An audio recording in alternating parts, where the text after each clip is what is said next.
할렐루야. 오늘도 새날을 주신 하나님을 찬양합니다. 오늘도 주신 말씀 마음에 깊이 새기며 말씀 충만, 성령 충만, 은혜 충만한 하루를 보내시기를 주님의 이름으로 축원합니다. 자, 오늘은 이사야 14장 말씀인데요. 12절에서 15절까지만 봉독해 드립니다. 하나님의 말씀을 경청하시기 바랍니다. 너 아침의 아들 계명성이여, 어찌 그 하늘에서 떨어졌으며 내 열국을 엎은 자여, 어찌 그리 땅에 찍혔는고. 내가 내 마음에 이르기를 내가 하늘에 올라 하나님의 뭇별 위에 내 자리를 높이리라. 내가 북극 지표의 산 위에 앉으리라. 가장 높은 구름에 올라가 지극히 높은 이와 같아지리라 하는도다. 그러나 이제 내가 수월 곧 구덩이 맨 밑에 떨어짐을 당하리로다. 아멘. 오늘도 이 말씀을 통해 우리에게 주신 하나님의 음성을 듣게 되길 바랍니다. 지난 시간 이사야 13장에서 이사야 선지자는 바벨론의 멸망을 예언했죠. 그날의 모든 손의 힘이 부러지고 마음은 녹아내리고 놀라며 괴로워하며 슬픔에 사로잡혀서 해산이 임박한 여자같이 고통하고 얼굴은 불꽃 같을 것이다.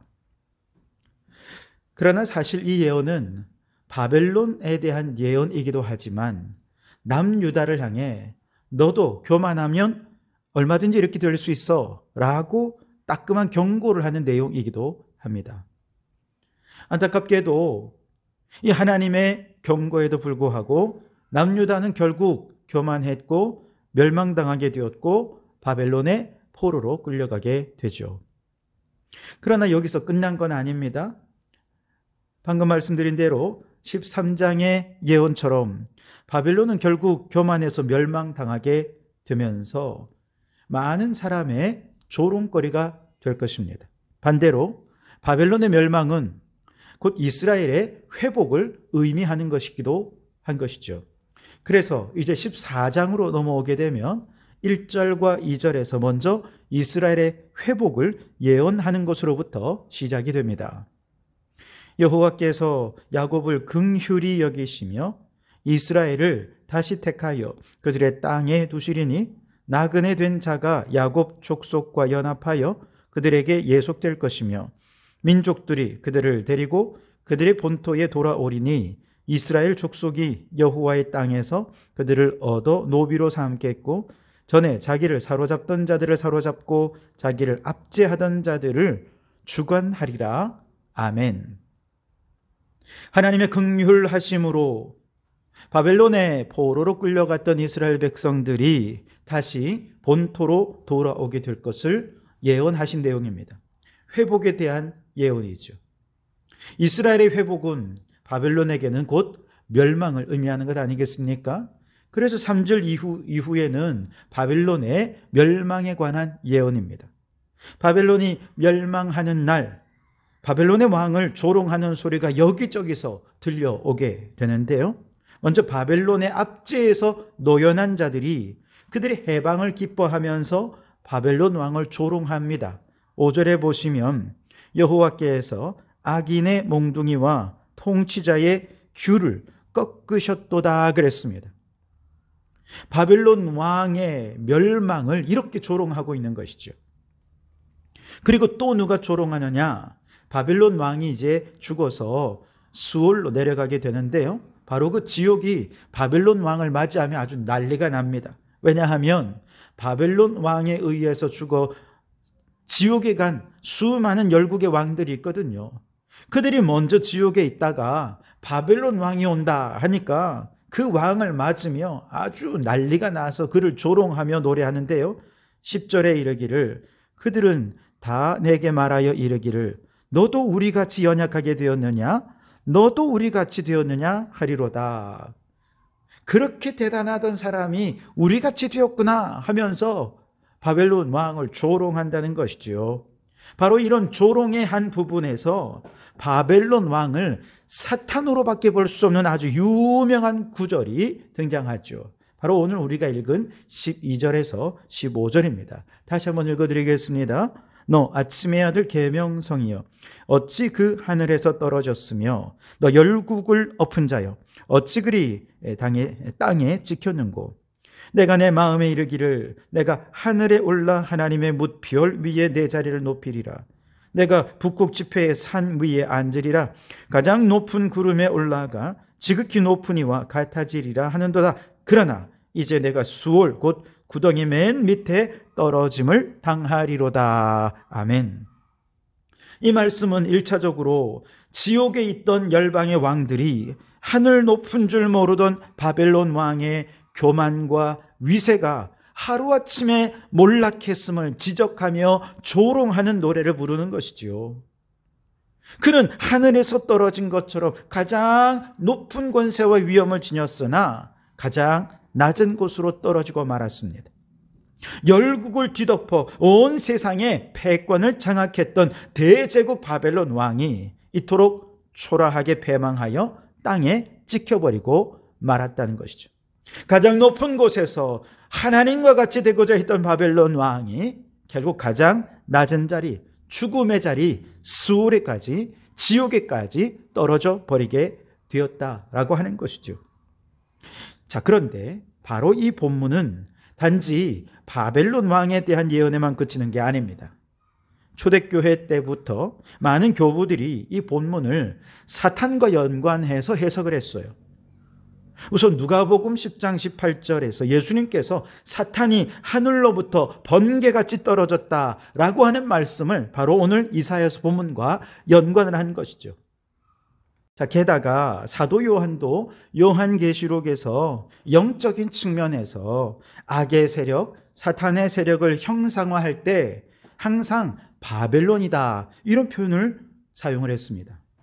그런 면에서 초대교부들의 이러한 해석은 매우 타당한 해석이라고 볼 수 있겠습니다. 오늘 본문의 바벨론에 대한 비유를 사탄에 대입해서 보면 훨씬 더 본문의 의도가 명확해지는 것을 알게 되는데요. 오늘 12절에 아침의 아들 계명성이라고 할 때 이 계명성은 무엇입니까? 새벽에 육안으로 볼 때 가장 밝게 빛나는 저 금성을 의미하는 것이잖아요. 그런데 아주 재미있는 것은요, 우리가 잘 아는 루시퍼, 여러분 이 루시퍼라는 말의 뜻이 빛을 내는 자라는 뜻입니다. 그래서 유대교의 사단에 대한 전승에 따르면 루시퍼는 원래 7 천사장들 가운데서도 여호와의 신임을 가장 많이 받던 가장 영화롭고 높은 지위를 차지하는 천사장이었다는 거죠.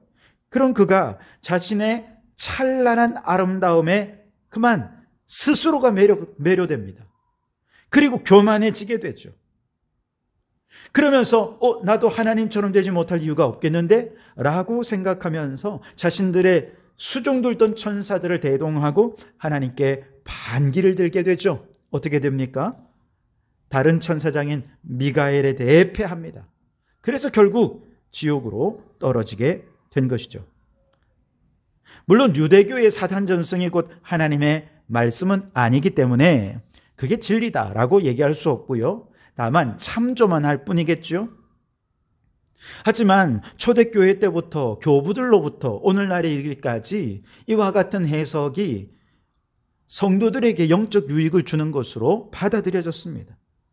그래서 오늘 본문을 사탄이 천상의 세계에서 지옥으로 쫓겨나게 된 배경을 이해하게 되고 바로 이와 같은 것은 이 지상이 왜 이렇게 죄로 관영해졌는지를 설명해 주는 배경이 되는 말씀이 되기 때문에 오늘 이 말씀을 우리는 적극적으로 수용하고 또 받아들이면서 성도들의 신앙에 도움을 주고 있는 것이죠.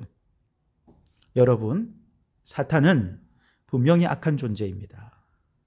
그는 살인자요 파괴자입니다. 그러나 사탄은 사람들 앞에 절대로 자신의 악한 모습을 드러내지 않습니다. 그는 자신의 목적을 확실히 이룰 수 있다고 생각할 때까지 철저하게 자신을 숨기는 마치 광명한 천사처럼 가장을 하는 거짓말쟁이입니다. 에덴 동산에서 하와에게 접근해서 유혹했던 사탄도 하와를 위하는 척 자신을 가장하지 않았습니까? 예수님께서 40일 금식 기도를 마치셨을 때에도 배가 고픈 예수님을 위하는 척하면서 돌을 떡덩이로 만들라고 그렇게 예수님을 시험한 것이죠. 지금도 마찬가지입니다. 사탄은 자신을 광명한 천사와 의의 일꾼으로 가장합니다. 마치 자신이 사람들에게 빛을 주고 유익을 끼치는 존재인 것처럼 보이게 해서 사람들로 하여금 자신을 추종하게 만들죠. 그러나 그 결말은 우리가 너무 잘 압니다. 지옥입니다. 멸망입니다. 계명성, 샛별의 특징이 그렇죠. 캄캄한 밤에 가장 밝게 빛나는 샛별은 사람들을 매료시키기에 부족함이 없습니다. 마찬가지로 사탄도 그를 바라보는 사람들을 매료시키는 힘이 있습니다. 그래서 그를 추종하고 따르면 구원에 이를 것 같다라는 마음을 갖게 만들어요. 그를 따르면 내 문제가 해결될 것 같고 그를 따르면 큰 복을 받을 수 있을 것 같다라고 생각하게 만들어요.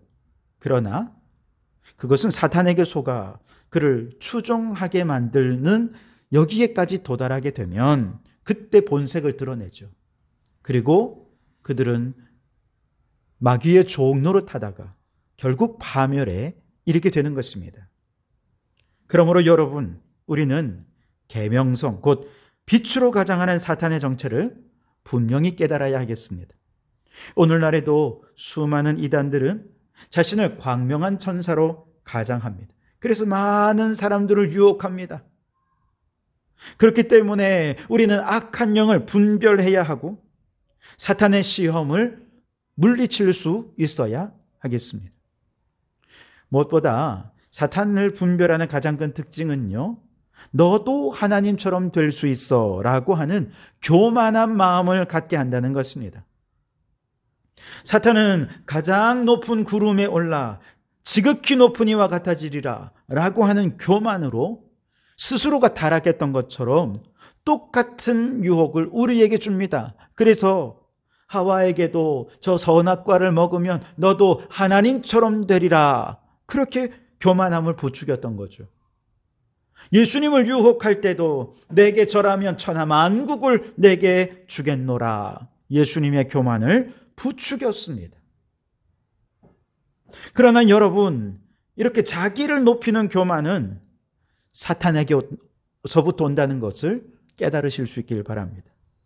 그 유혹은 너무 달콤하지만 그 마지막은 파멸이 될 수밖에 없는 것입니다. 그러므로 여러분, 우리가 사탄 마귀를 철저히 분별하는 영적 분별력을 가질 수 있길 바랍니다. 그리고 그 분별력의 가장 뚜렷한 기준은 스스로 교만하게 한다는 것이죠. 이것 하나만 알아도 마귀의 공격을 쉽게 눈치채고 분별할 수 있게 될 것입니다. 그러므로 여러분, 저 바벨론 왕은 죽어 수올에 내려가서도 조롱거리가 될 것이라 예언한 대로 아마 틀림없이 바벨론 왕은 예언대로 되었을 것입니다. 마찬가지로 우리가 예수 잘 믿다가 사탄의 미혹에 넘어져 결국 멸망당하게 되면 우리도 지옥 가서 조롱거리가 될 수밖에 없을 것입니다.